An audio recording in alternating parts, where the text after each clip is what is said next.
So I'm here to do a reading of Keats' Ode to Nightingale, one of the most famous poems in the English language, and rightly so.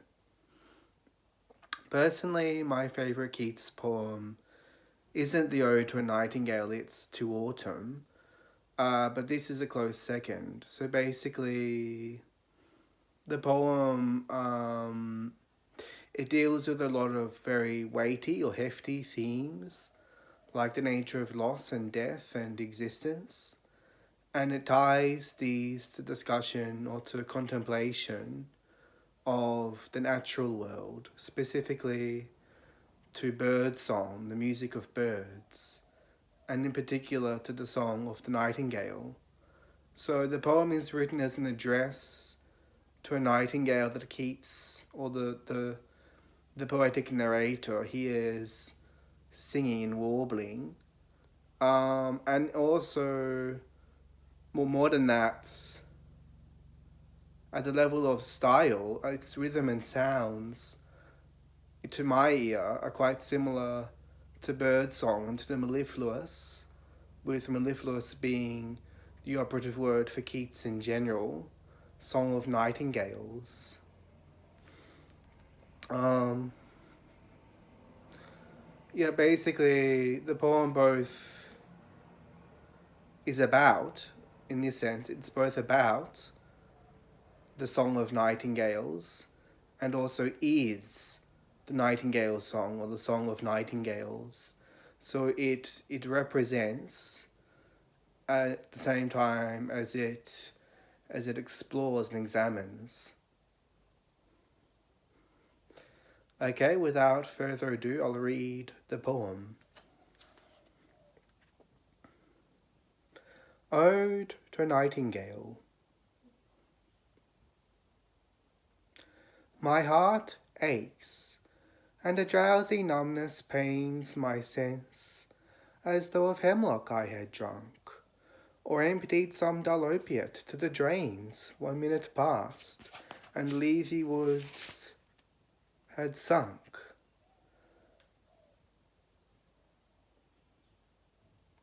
'Tis not through envy of thy happy lot, but being too happy in thine happiness, that thou, light-winged Dryad of the trees, in some melodious plot of beechen green and shadows numberless, singest of summer in full-throated ease. Oh, for a draught of vintage that hath been cooled long age in the deep delved earth, tasting of Flora and the country green, dance and Provençal song and sunburnt mirth. Oh, for a beaker full of thee, warm south, full of the true, the blushful Hippocrene, with beaded bubbles winking at the brim, and purple-stained mouth, that I might drink and leave the world unseen, and with thee fade away into the forest dim. Fade far away, dissolve, and quite forget what thou among the leaves hast never known. The weariness, the fever, and the fret here where men sit and hear each other groan. Where palsy shakes a few sad last grey hairs, where youth grows pale and spectre thin and dies, where but to think is to be full of sorrow and leaden-eyed despairs, where beauty cannot keep her lustrous eyes, or new love pine at them beyond tomorrow. Away, away, for I will fly to thee, not charioted by Bacchus and his pards, but on the viewless wings of poesy, though the dull brain perplexes and retards. Already with thee tender is the night, and happily the queen moon is on her throne, clustered around by all her starry fays. But here there is no light, save what from heaven is with the breezes blown through verdurous glooms and winding, mossy ways. I cannot see what flowers are at my feet, nor what soft incense hangs upon the boughs. But in embalmed darkness guess each sweet wherewith the seasonable month endows the grass, the thicket, and the fruit tree wild. White hawthorn and the pastoral eglantine,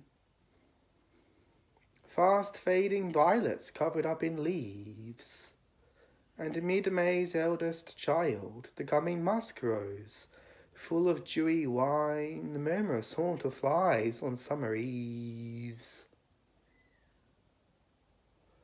Darkling I listen, and for many a time I've been half in love with easeful death, called him soft names in many a mused rhyme, to take into the air my quiet breath.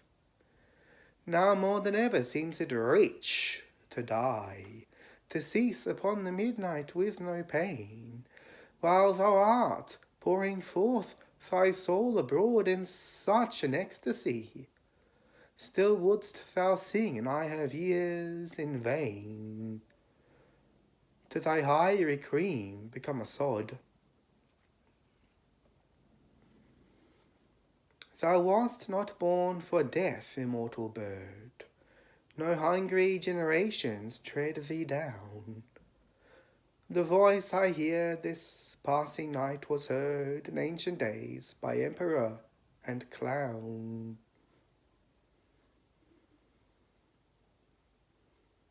Perhaps the self-same song that found a path through the sad heart of Ruth, when, sick for home, she stood in tears amid the alien corn.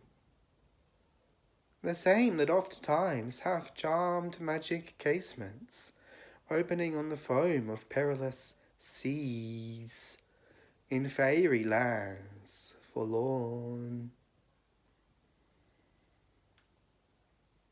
Forlorn, the very word is like a bell to toll me back from thee to my sole self. Adieu, the fancy cannot cheat so well as she is famed to do, deceiving elf. Adieu, adieu, thy plaintive anthem fades past the near meadows, over the still stream, up the hillside. And now 'tis buried deep in the next valley glades. Was it a vision or a waking dream? Fled is that music. Do I wake or sleep?